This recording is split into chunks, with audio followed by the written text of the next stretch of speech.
हार्दिक स्वागत है आज के इस प्रातःकालीन श्रीमद् भागवत क्लास में। तो हमने पिछली बार पढ़ा कि किस प्रकार ब्रह्मा जी के शरीर से जब मनु और शत्रुपा प्रकट होते हैं तो वो ब्रह्मा जी से अपनी सेवा के बारे में पूछते हैं। तो ब्रह्मा जी कहते हैं कि तुम्हें जनसंख्या बढ़ानी है, परंतु उस समय पृथ्वी अपने स्थान पर नहीं होती है जहाँ होना चाहिए पृथ्वी को। वो पाताल लोक के नीचे होती है,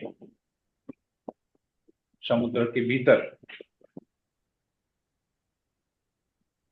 तो पूछते हैं कि ये अब हम कहाँ रहेंगे, पृथ्वी तो हम तो पृथ्वी को अपनी जगह पे ला नहीं सकते, अपने कक्ष में ला नहीं सकते। तो उस समय ब्रह्मा जी फिर चिंतन करते हैं और उनके नथुने से बड़ा देव प्रकट होते हैं, भगवान प्रकट होते हैं बड़ा के रूप में, और पृथ्वी को अपने कक्ष पे वापस लाके स्थापित कर देते हैं। और इस बीच में उनका हिरण्यक्ष के साथ युद्ध होता है और वो हिरण्यक्ष का वध करते हैं। ये खाली एक ब्रीफ वे में बताया जाता है कि हिरण्यक्ष कहाँ से आया, अचानक एक होगा, अचानक ये असुर कहाँ से आ गया, और पृथ्वी अपनी जगह से हिली कैसे, वहां वह कैसे नीचे चली गई। अभी आज हम लोग हिरण्यक्ष के जन्म के बारे में पढ़ेंगे। हिरण्यक्ष का जन्म कैसे हुआ, क्यों वो इतना बड़ा असुर था, और क्यों भगवान ने उसका उद्धार किया, इसके बारे में अभी हम 2-3 दिन अभी हम इसके बारे में ही यार भी पढ़ेंगे। उसने पहली बार हियरिंग एड लगाया है, वो पहली बार सुनना शुरू किया।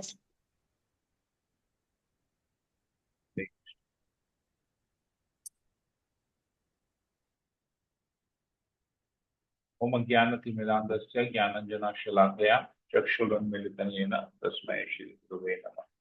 नमो विष्णुपादाय कृष्णप्रेष्ठाय भूतले श्रीमते भक्तिवेदान्त स्वामी नामिने नमस्ते सरस्वती देवे गौरवाणी प्रचारिणे विशेष शून्यादि पाश्चात्यदेष्टादिने हे कृष्ण करुणा सिंधु दीन बंधु जगतपते गोपेश गोपिका कांत राधा कांत नमस्ते तप्त कांचन गौरांगी राधे वृंदावनेश्वरी कृष्णानुसुते देवी हरि प्रिय वाञ्छाकल्पतरुभ्यश्च कृपा सिन्धुभैव च पतितानां पावनेभ्यो वैष्णवेभ्यो नमो नमः। जय श्री कृष्ण चैतन्य प्रभु नित्यानंद श्री अद्वैत गदाधर शिवसादि गौर भक्तवृंद। हरे कृष्णा कृष्णा कृष्णा हरे हरे, हरे राम राम राम मंगलाचरण की जय। ओम नमो भगवते वासुदेवाय। ओम नमो भगवते वासुदेवाय। ओम नमो भगवते वासुदेवाय। श्रीमद् भागवतम तीसरा स्कंद अध्याय 14 श्लोक नंबर 1।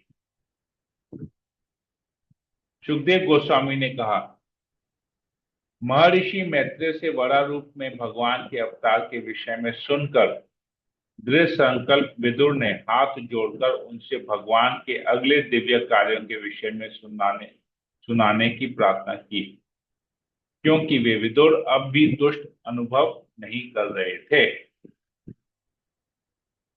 तो विदुर ने कहा, हे मुनि श्रेष्ठ, मैंने शिष्य परंपरा से यह सुना है कि आदि असुर हिरण्याक्ष उन्हीं यज्ञ रूप भगवान वरा द्वारा मारा गया था।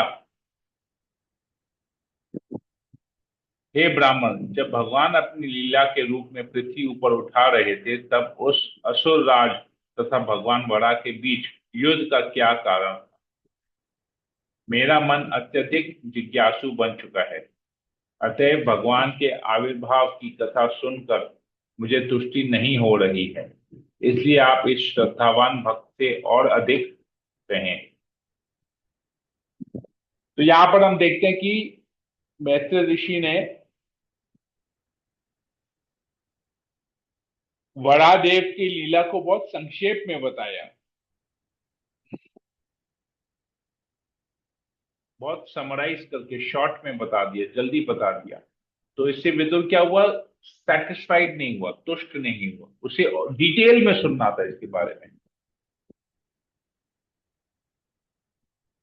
देखिए हमने भी पढ़ा, अरे चिंता कर रहे हैं कि पृथ्वी अपनी जगह पे कैसे आएगी, ब्रह्मा जी के धुने से बड़ा प्रकट होते हैं, बड़े हो जाते हैं, अंगूठे से भी छोटे होते हैं, फिर बड़े हो जाते हैं, फिर पानी में छलांग लगाते हैं, देवतागण ऋषि मुनि उनकी स्तुति करते हैं, तो पृथ्वी को लेके बाहर आते हैं और अपनी जगह पे स्थापित कर देते हैं, बीच में इंद्रधनुष का वध कर देते हैं। कितना फास्ट, एकदम फास्ट फॉरवर्ड मोड में मैत्री ऋषि ने ये लीला को सुनाया है। इस फास्ट फॉरवर्ड मोड में सुनने के बाद विदुर जो कि शुद्ध भक्त है वो संतुष्ट नहीं, तुष्ट नहीं, मुझे डिटेल में सुनना है, बता देते डिटेल में।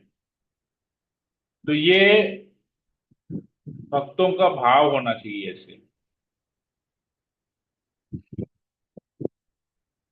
किसी भी चीज को, विशेषकर जब भगवान की कथा होती है, भागवत कथा होती है, तो उन्हें ध्यान पूर्वक सुनना चाहिए। तो ध्यान पूर्वक अगर सुनेंगे तो और ज्यादा सुनने की रुचि होगी।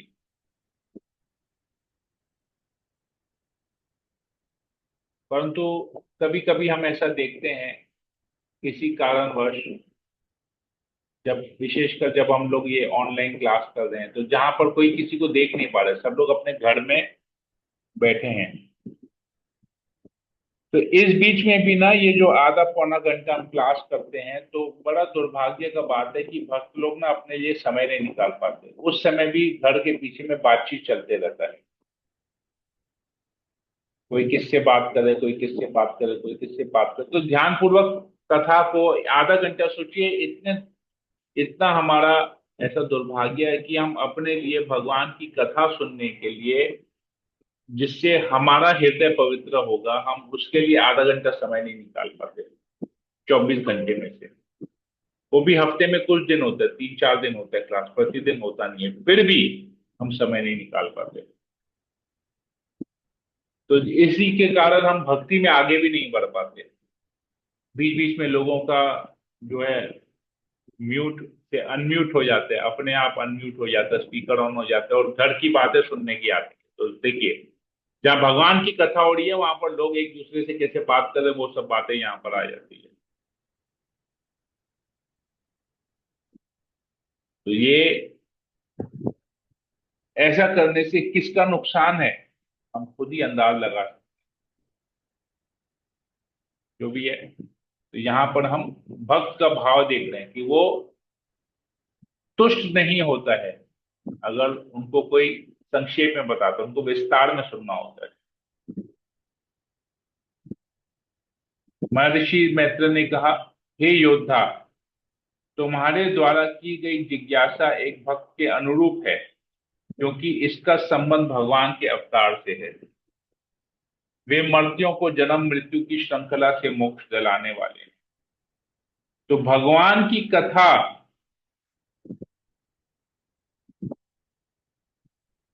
भक्त को सुनना चाहिए। भक्त का और कोई कार्य ही नहीं है भगवान की कथा सुनने के अलावा। तो हम जो आधा घंटा 45 मिनट जो भी देते हैं क्लास के समय, हमको उस समय दूसरा कोई कथा सुनना ही नहीं चाहिए, किसी की बात सुननी नहीं चाहिए, अपने आप को बंद करके एक कमरे में बंद करके ध्यान देना चाहिए। ये सही तरीका है भक्त का। अगर भगवान की कथा श्रवण करने का और भक्त का ये सही एटीट्यूड है, एटिकेट है, सदाचार इसे कहते हैं। लेकिन जब हम इधर उधर की बातें सुनते हैं, प्रभु जी बोलते रहे, हम तो म्यूट हैं, इधर उधर का उनको क्या पता चलेगा हम क्या कर रहे हैं, किससे बात कर रहे हैं, तो इधर उधर इधर उधर लग जाएंगे बात करने में। घर वालों से बात करेंगे, नौकरानियों से बात करेंगे, नौकर से बात करेंगे, इधर उधर बात करेंगे। तो ये भक्त का आचरण ऐसा नहीं होना चाहिए। क्यों? क्योंकि ये भगवान की कथा क्या करता है, जन्म मृत्यु की श्रृंखला से मोक्ष दिलाता है। हम एक्चुअली मोक्ष पाना ही नहीं चाहते, हम इधर ही फंसे रहना चाहते हैं कि हमको यहाँ मजा आ रहा है। प्रॉब्लम यही है। इन कथाओं को नारद मुनि से सुनकर राजा उत्तानपाद का पुत्र ध्रुव भगवान के विषय में प्रबुद्ध हो सका और मृत्यु के सिर पर पांव रखते हुए वो भगवान के धाम पहुंच गया। तो ये उदाहरण है यहाँ पर, ध्रुव महाराज का उदाहरण दिया जा रहा है कि भगवान की कथा सुनने के बाद वो मृत्यु को लांघ सका, मृत्यु के सिर पर पांव रखते हुए भगवत धाम चले गया। लोगों को लगता है अरे कैसे भगवान की कथा सुनने से कैसे मोक्ष मिलेगा, तो यहाँ उदाहरण भी दिया गया है। ऐसा हुआ है, ये कोई काल्पनिक बात नहीं है, बड़ा चढ़ा के बताना नहीं है, फैक्ट है। बड़ा रूप भगवान तथा हिरण्याक्ष असुर के मध्य युद्ध का यह इतिहास मैंने बहुत वर्षों पूर्व तब सुना था जब यह देवताओं के अग्रणी ब्रह्मा द्वारा अन्य देवताओं के पूछे जाने पर वर्णन किया गया था।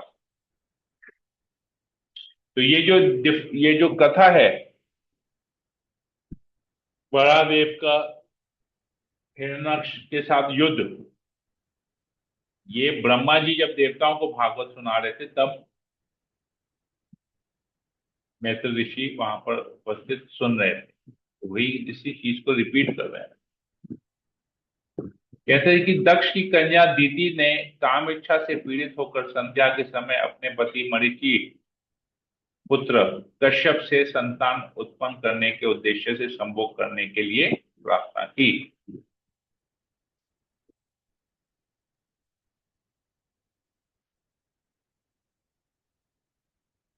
सूर्यास्त हो रहा था और मुनि भगवान विष्णु को, जिनकी जीव यज्ञ की अग्नि है, आहुति देने के बाद समाधि में आसीन थे। उस स्थान पर सुंदरी दीति ने अपनी इच्छा व्यक्त की, हे विद्वान, कामदेव अपनी तीर लेकर मुझे बलपूर्वक उसी तरह सता रहा है जिस तरह उन्मत्त हाथी एक केले के वृक्ष को झकझोरता है। अतः आपको मुझ पर पूर्ण दया दिखाते हुए मेरे प्रति कृपालु होना चाहिए। मुझे पुत्र प्राप्त करने की चाह है और मैं अपनी सौतों का ऐश्वर्य देखकर अत्यधिक व्यथित हूं। इस कृत्य को करने से आप सुखी हो सकेंगे। एक स्त्री अपने पति के आशीर्वाद से संसार में आदर पाती है और संतानें संतानें होने से आप जैसा पति प्रसिद्धि पाएगा, क्योंकि आप जीवों के विस्तार के निमित्त ही हैं। बहुत काल पूर्व अत्यंत ऐश्वर्यवान हमारे पिता दक्ष ने, जो अपनी पुत्रियों के प्रति अत्यंत तत्पर थे, हम में से हर एक के को अलग अलग से पूछा कि तुम किसे अपने पति के रूप में चुनना चाहोगी। हमारे शुभाकांक्षी पिता दक्ष ने हमारे मनोभावों को जानकर अपनी 13 कन्याओं आपको समर्पित कर दिया और तब से हम सभी आपकी आज्ञाकारिणी रही हैं। हे कमल लोचन, कृपया मेरी इच्छा पूरी करके मुझे आशीर्वाद दे। जब कोई त्रस्त होकर किसी महापुरुष के पास पहुंचता है तो उसकी याचना कभी भी व्यर्थ नहीं होनी चाहिए। हे वीर विदुर, इस तरह काम वासना के कलमश से ग्रस्त और इसीलिए असहाय एवं बड़बड़ाती हुई दीति को मरीचि पुत्र ने समुचित शब्दों से शांत किया। तो यहाँ पर काम इच्छा जागी, पुत्र पाने की इच्छा जागी, तो दीति अपने पति के पास गई और अपनी इच्छा को पूरी करने के लिए उनसे रिक्वेस्ट किया, निवेदन किया।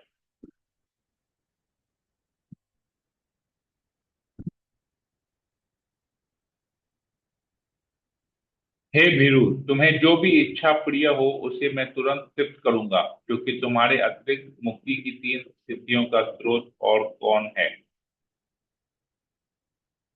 जिस तरह जहाजों के द्वारा समुद्र को पार किया जा सकता है, उसी तरह मनुष्य पत्नी के साथ रहते हुए भव सागर की भयावह स्थिति से पार हो सकता है।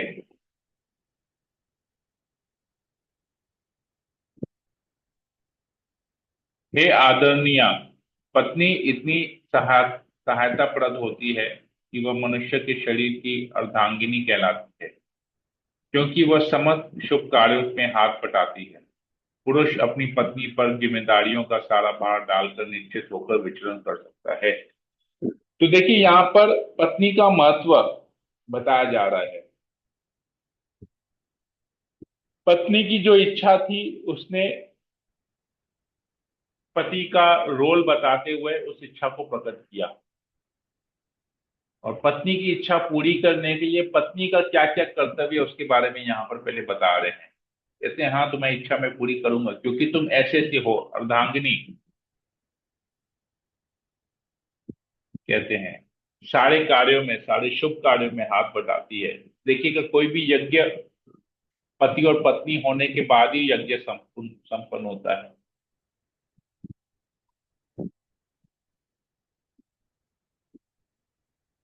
पति आराम से घर के बाहर जाके पैसा कमा सकता है क्योंकि उसे पता है पत्नी उसका पूरा घर देख रही है। तो ये पत्नी का धर्म बताया जा रहा है।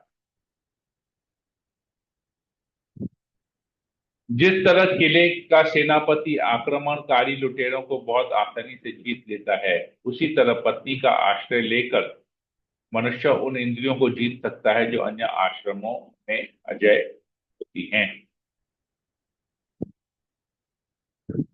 तो पत्नी होने के पत्नी होने से मनुष्य अपनी इंद्रियों को जीत सकता है। और क्यों? क्योंकि उसे पता है, एक गृहस्थ व्यक्ति को, एक शादीशुदा व्यक्ति को पता होना चाहिए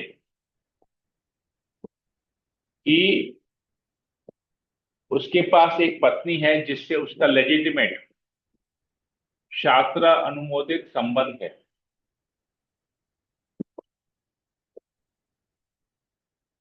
और इसके अलावा वो किसी भी दूसरी स्त्री के ऊपर में नजर नहीं डाल सकते, उसे मां के रूप में देखना चाहिए। तो वो लाइसेंस है, वो लाइसेंस बन जाता है, काम इच्छा पूरी करने का लाइसेंस बन जाता है वो विवाह करना। अन्य आश्रमों में ये गलत है। अन्य आश्रम में ये करेंगे तो हम अपनी इंद्रियों के ऊपर कंट्रोल नहीं कर सकेंगे। कहने का अर्थ यह है कि शादी विवाह किए बिना संभोग करना पाप है, सही नहीं है, गलत है।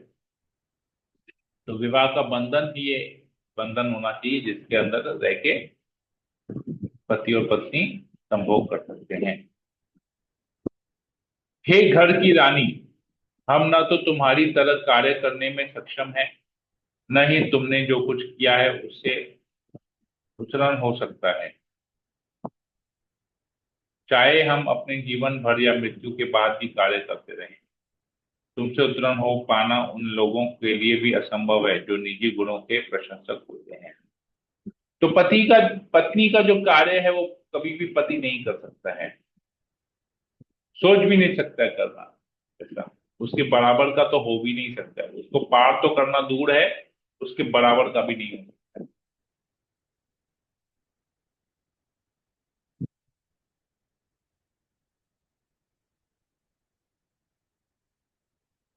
वैसे लोग जो अपने कार्यों के बारे में ढींग हाँकते हैं कि मैंने ऐसा किया, वैसा किया, वैसा किया, वैसा किया, वो भी पत्नी जो कार्य कर सकती है घर में बैठ के वह कार्य को वो नहीं कर सकते, संभव नहीं है। यद्यपि मैं तुम्हारे ऋण का से उतरा नहीं हो सकता,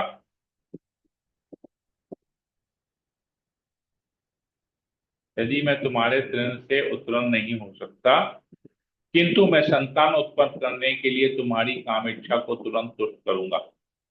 किंतु तुम केवल कुछ क्षणों तक प्रतीक्षा करो जिससे अन्य लोग मेरी भत्सना न कर सके।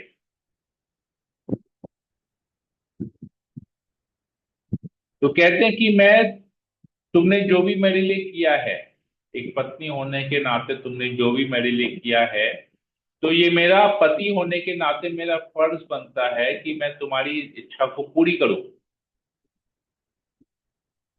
परंतु अभी जो समय है, ये जो काल है, ये पर्टिकुलर टाइम है, ये सही नहीं है।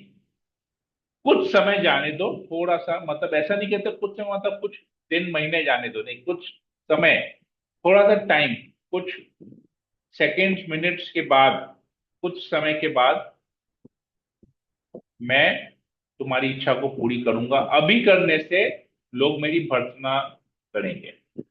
मतलब मुझे कहेंगे कि इतना, भर्त्सना का यहाँ पर मतलब ये है, कहेंगे कि तुम इतने बड़े ऋषि होके सब कुछ के बारे में सही काल के, क्योंकि हर एक कार्य करने का एक उचित समय होता है, एक तिथि होती है, उस समय उसको किया है, शुभ मुहूर्त होता है। तो इनको पता था, क्योंकि ये महान ऋषि थे, तो इन्हें पता था कि संभोग करने का भी सही समय क्या है, क्योंकि ये केवल संभोग नहीं है, ये उसे गर्भवती बनाना है, जिसे हम लोग गर्भधान संस्कार कहते हैं, गर्भधान संस्कार कहते हैं। तो सही समय, ताकि एक पुण्य आत्मा आए, तो उसका एक अच्छा आचरण हो, उसका भी एक समय होता है कि इस समय संभोग करना चाहिए। तो ये सही समय नहीं था, इसलिए उसे सांत्वना दे रहे हैं, बोलो रुको थोड़ा सा। कहते हैं यह विशिष्ट वेला अतीब अशुभ है, क्योंकि इस वेला में भयावने दिखाने वाले भूत तथा भूतों के स्वामी के नित्य संगी दृष्टि गोचर होते हैं। तो ये जो समय है, कहते हैं बहुत अशुभ है। इस वेला में भूतों के राजा शिव जी अपने वाहन बैल की पीठ पर बैठकर उन भूतों के साथ विचरण करते हैं, जो अपने कल्याण के लिए उनका अनुगमन करते हैं। तो तामसिक सोच वाले, तामसिक विचार वाले, तामसिक प्रवृत्ति वाले जो लोग हैं, जो जीव हैं, वो इस समय शिव जी के साथ घूमते रहते हैं। तो ये समय पूरा तमोगुण का समय है, तो ये समय सही नहीं है।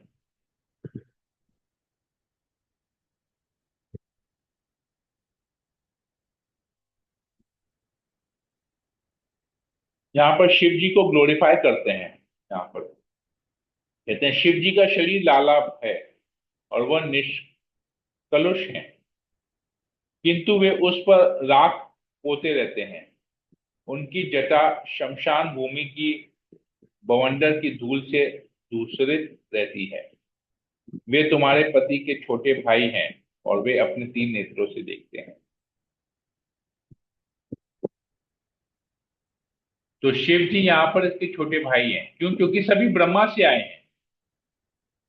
ये जितने भी यहाँ पर बताए जा रहे हैं, ये सभी ब्रह्मा से आए हैं। तो ब्रह्मा से आने का मतलब है कि ये सभी लोग आपस में भाई हैं। कोई पहले आया है, कोई बाद में आया है, परंतु सबकी, हम लोग देखते हैं कि ब्रह्मा जी के भुरों से शिव जी का प्राकट्य होता है।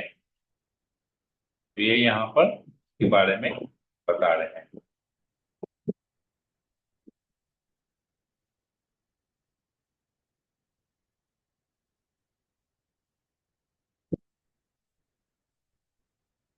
आगे कहते हैं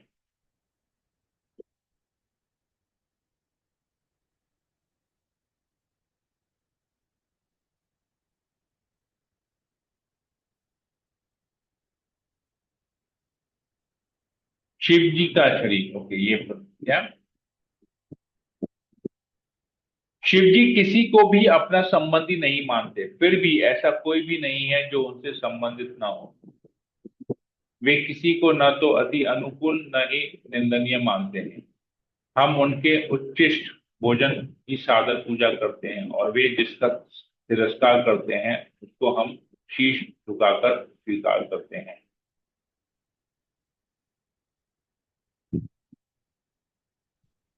तो शिव जी हालांकि छोटे भाई हैं, परंतु इन महान हैं। उनके गुणों के बारे में यहाँ बताया जा रहा है। शिव जी किसी को अपना संबंधी नहीं मानते, परंतु उनसे अलग कोई है भी नहीं। सब लोग उससे संबंधित हैं, शिव जी से।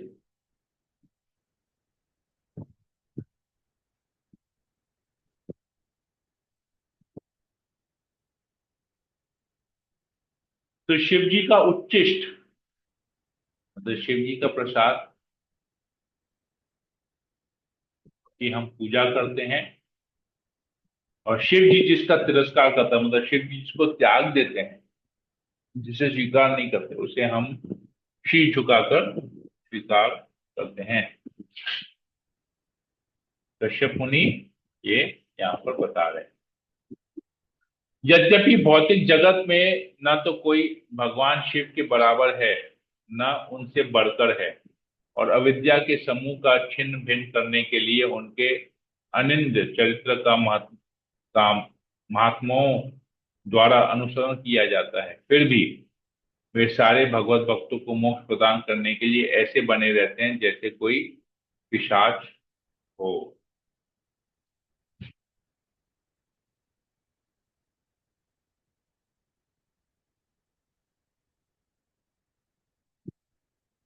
तो शिव जी के बराबर कोई है नहीं, और शिव जी से बढ़कर भी इस भौतिक जगत में कोई है।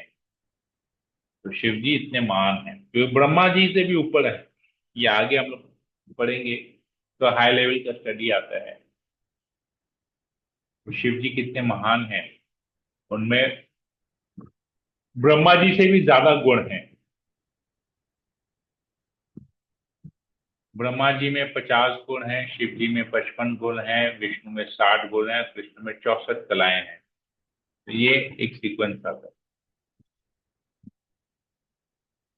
तो शिव जी सारे भगवत भक्तों को मोक्ष प्रदान करने के लिए ऐसा रूप धारण करते हैं जैसे कोई पिशाच। अभागे मूर्ख व्यक्ति यह न तो जानते हुए कि वे अपने में मस्त रहते हैं और उन पर हंसते हैं, ऐसे मूर्ख व्यक्ति अपने उस शरीर को जो कुत्तों द्वारा खाए जाने योग्य है, वस्त्र आभूषण माला तथा लेप से सजाने में लगे रहते हैं। तो अपने शरीर का एकदम देख रेख नहीं करते, लोग हंसते हैं उनके स्वरूप को देख के। मूर्ख व्यक्ति इस प्रकार का हंसते हैं, कितने महान है। ब्रह्मा जैसे देवता भी उनके द्वारा अपनाए जाने वाले धार्मिक अनुष्ठानों का पालन करते हैं। वे उस भौतिक शक्ति के नियंता हैं जो भौतिक जगत का सृजन करती है। वे महान हैं, अतएव उनके पिशाचवत गुण मात्र विडंबना है। तो बाहरी रूप से शिव जी का जो रूप है वो विडंबना है, मतलब वो इल्यूजन है। वास्तव में शिव जी बहुत महान है। ब्रह्मा जी भी उसी धार्मिक अनुष्ठानों का पालन करते हैं जो शिव जी पालन करते हैं। मैत्र ने कहा, इस तरह दीति अपने पति द्वारा सूचित की गई, किंतु वह संभोग तुष्टि हेतु कामदेव द्वारा विवश कर दी गई। उसने इस महान ब्राह्मण ऋषि का वस्त्र पकड़ लिया जिस तरह एक निर्लज वेश्या करती है। तो इतना ज्ञान देने के बाद भी दीति अपने आप को कंट्रोल नहीं कर पाई, क्योंकि काम इच्छा इतनी प्रबल थी उस समय। तो वो अपने आप को कंट्रोल नहीं कर पाई। बता रहे थे उनके पति रुको, फिर भी देखिए इतना काम इच्छा इतना प्रबल होता है, यहाँ पर बताया जा रहा है। हरे कृष्णा, यहीं पर ही रखते हैं, इसमें हम कल फिर आगे कंटिन्यू करेंगे। हरे कृष्णा। किसी कोई प्रश्न हो पूछ सकते हैं, कुछ कमेंट हो बोल सकते हैं।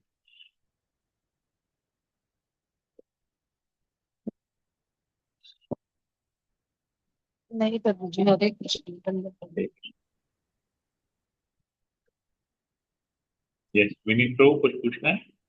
हरीश ने ये प्रभु प्रभु जैसे स्टार्टिंग में बताए थे कि ब्रह्मा जी ने आ, दो जीव को दिया, प्रकट किया था, मनु और वो सत्यव्रता जो है, हाँ, शत्रुपा। वो जनसंख्या बढ़ाने के लिए। तो फिर ये जो कहानी आती है हिरण्यकश्यप की, तो इनके जो पिताजी है, इनका जन्म ब्रह्मा जी से ही हुआ था। राइट। और हिरण्याक्ष और हिरण्यकशिपु का हाँ, जन्म तो इन्हीं से ही हुआ, कश्यप और दीति से हुआ। हम अच्छा, लोग हाँ कश्यप कश्यप गोत्र बोलते हैं ना, कश्यप हाँ गोत्र। हाँ हाँ हाँ हाँ जी। हाँ, तो कश्यप गोत्र यहीं से आता है। जिनको कोई नहीं जैसे गोत्र कि नहीं पता वो कश्यप ही बोल देते हैं। हम लोग सब लोग कश्यप कश्यप से ही हाँ। आए हैं, कश्यप वंश से ही आए हैं। हम्म। तो कश्यप की यहाँ पर बताते हैं 13 पत्नियां, 13 दक्ष के 13 पुत्रियों का विवाह इनसे किया गया कश्यप से, अच्छा। जिसमें से एक पत्नी दीति है, और ओके। दीति से हिरण्याक्ष और हिरण्यकशिपु का जन्म हुआ। हम्म। ये एक पत्नी से, बाकी 12 पत्नियों से अलग अलग जो है पूरा इसी से ही किया गया। ठीक है। तो ये प्रभु ये जो था जैसे बताया, जैसा जैसे बताया गया था इससे पहले वाले क्लासेस में कि जैसे मनु और वो सत्यव्रता का वो, सत्य प्रकट हुआ। सतरूपा। हाँ, हाँ रूपा का हाँ ये हुआ। एक एक करके क्लियर होते जाएगा, एक एक करके, तो ये लोग एक एक ये जन लोग से जो आते जाएगा। अच्छा अच्छा। ओके। ये पूरा एक है। ब्रह्मा जी सबसे पहले हैं, ब्रह्मा जी से फिर जो जो हम्म लोग आते हैं, हम्म तो उनसे फिर कुछ, अभी ब्रह्मा जी तो सारे मेल्स आते हैं, हम्म। सारे मेल्स आते हैं, ओके। लेकिन मेल और फीमेल हाँ ये फिर आते हैं, मनु और शत्रुपा। तो हाँ। इनसे जितनी भी फीमेल्स आते हैं वो फिर इन ऋषियों से, और इन जो ब्रह्मा जी से है उनसे हाँ, जो उत्पन्न होते हैं उनसे उनका विवाह होता है। ओके। ठीक है। फीमेल ब्रह्मा जी के शरीर से फीमेल नहीं आते हैं, केवल ओके। एक आता है जिससे ब्रह्मा जी आकर्षित हो जाते हैं अपनी पुत्री से, या हम हाँ। पहले पढ़ चुके हैं। हाँ तो जी प्रभु। बाकी जितने भी फीमेल फॉर्म्स हैं ओके। वो मनु और शत्रुपा से आते हैं, फीमेल ओके। फॉर्म्स। ठीक है। हम्म और मेल फॉर्म्स ब्रह्मा जी से आते हैं। तो ये जो फीमेल फॉर्म्स जो आते हैं, ये इस मेल फॉर्म से उनका शादी होता है। जो ब्रह्मा जी से जो मेल फॉर्म्स आते हैं मेल उनसे फॉर्म। इनका शादी ओके। ये मनु और शत्रुपा से जितने भी जितने भी पुत्रियां उत्पन्न होती हैं, वो ब्रह्मा जी के हम्म मेल फॉर्म, ब्रह्मा जी के शरीर से जो मेल फॉर्म निकलते हैं उनसे उनका विवाह होता है। हम्म और फिर इस प्रकार, क्योंकि जनसंख्या करने के लिए मेल और फीमेल चाहिए ना, जी हाँ प्रभु। तो ब्रह्मा जी से तो सारे मेल फॉर्म्स आ गए। फिर जो एक लास्ट फॉर्म जो आया उसमें उसमें से फिर दो विभाजन हुआ, मनु और शत्रुपा। मनु शत्रुमा का जब विवाह होता है उनसे सारे फीमेल फॉर्म्स आते हैं। हम्म। ठीक है। ठीक है उसके प्रभु। बाद ये सारा इस प्रकार जनसंख्या बढ़ती है। ठीक है। तो प्रभु मेरा ये था क्वेश्चन था कि शत्रुपा हम्म, से जब ये क्योंकि ये जब वो लोग जब ब्रह्मा जी को रिक्वेस्ट करते कि पृथ्वी तो हाँ। नीचे गिरी हुई है, आप उसको उठाए, तो फिर हम्म, वो सोचने पर पड़ जाते हैं। फिर हम्म, बड़ा देव आते हैं। तब हम्म। जब जब बड़ा देव आते हैं तब ये युद्ध स्टार्ट हुए थे कि एक लॉन्ग पीरियड था, क्योंकि तुरंत दिखाता है कि ये बेसिकली। अभी पढ़ेंगे हम लोग इसके बारे में, नेक्स्ट चैप्टर में ओके। पढ़ेंगे। ये आएगा ओके। पूरा डिटेल में, हम लोग एक एक चीज पढ़ेंगे। ओके। ठीक है। ठीक है bro। एक पूरा ओके। सीक्वेंस है भागवत में, ये पूरा। अभी तो जैसे अभी क्या आया सीक्वेंस, अभी सीक्वेंस आया कि वरादेव का प्राकट्य हुआ, हम्म वरादेव पृथ्वी उठा के लेके गए। लेकिन हम्म पृथ्वी वहां गया कैसे नीचे? हम्म। स्टार्टिंग में पृथ्वी मतलब नीचे। आप मतलब हाँ, वर्मा जी जो भी अनुमान लगा रहे, जब बताया जा रहा था वो हाँ, कि शायद वो एक बाढ़ आई जिसके कारण पृथ्वी गिर गई। हाँ। लेकिन ये दो क्लास पृथ्वी, का। अभी पता चलेगा हाँ पृथ्वी अभी मतलब बाहर हाँ से नहीं रिवील गई होगा। थी। ये हाँ हिरण्याक्ष ने हाँ पृथ्वी को नीचे डाल दिया हाँ हाँ था। हाँ वो तो लेटर ऑन रिवील। इसलिए डिटेल में, ठीक है, कंफ्यूजन है। कंफ्यूजन को अवॉइड करने के लिए इसलिए वापस से जो है विदुर जो है हम लोग के लिए पूछ ले वापस से कि ऐसा क्यों हुआ। अब आपको अब डिटेल में बताइए, मुझे समझ में नहीं आया, तो मैं सेटिस्फाइड नहीं हूँ। आपने जो भी कहा ना, मैं मेरे में अभी भी सेटिस्फेक्शन नहीं है। आप मुझे इसको डिटेल में बताइए तो मुझे समझ में भी आएगा। ठीक है। जो क्वेश्चन आप में है वो ऑलरेडी क्वेश्चन उनमें मन में था, और वो तो प्रभु बता ये रहे हैं, तो मतलब उस सीक्वेंस में तो जाएंगे मतलब हम लोग। तो बताया जा रहा तो मनु और इससे पहले ये हिरण्यक आ चुका था क्या? तब उसने पृथ्वी को धकेला, क्योंकि जब वो लोग राइट, प्रकट हुए। Right, right, right, okay. Right. Okay. Okay. ठीक है। और किसी को कुछ पूछना है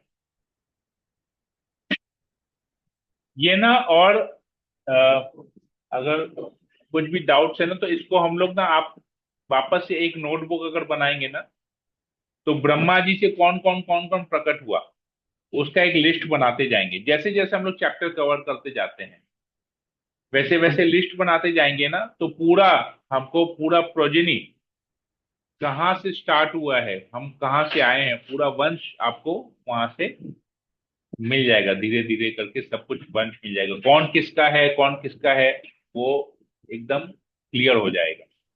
तो हम लोग जैसे पढ़े थे, ब्रह्मा जी से जब स्टार्ट हुआ तब जीव निकलना स्टार्ट हुए। ब्रह्मा जी के शरीर के अलग अलग अंश थे, कौन कौन प्रकट हुआ, ये ऋषि मुनि कहाँ से आए कैसे आए, तो ये इसके बारे में क्लियर हो जाएगा। क्योंकि ये मैं भी वैसा चार्ट बनाऊंगा तो एकदम क्लियर हो जाएगा। फिर एंड में जब ये सब हो जाएगा तो हम एंड में हम लोग फिर इस चार्ट को प्रस्तुत कर देंगे। ठीक है? और किसी को कुछ पूछना है, हरे कुछ कृष्ण बोलना है? प्रभु। यस तो बोलिए। हाँ प्रभु, एक ये था सवाल प्रभु, ये जो इन दोनों का जो मिलन हुआ जब रीनेक्स्ट हुआ, ये संध्या समय हुआ था, मैंने जो सुना था शाम हाँ के समय राइट, इन्होंने संध्या, जो संध्या समय मतलब सूर्यास्त अभी हुआ नहीं अस्त था। अस्त वो अस्त हुआ था। 100% नहीं हुआ था, जिसको हम लोग डस्क डस्क पीरियड कहते हैं। हाँ सूर्यास्त हाँ। होने के बाद और चंद्रमा आने से पहले डस्क, उस समय ये हुआ था।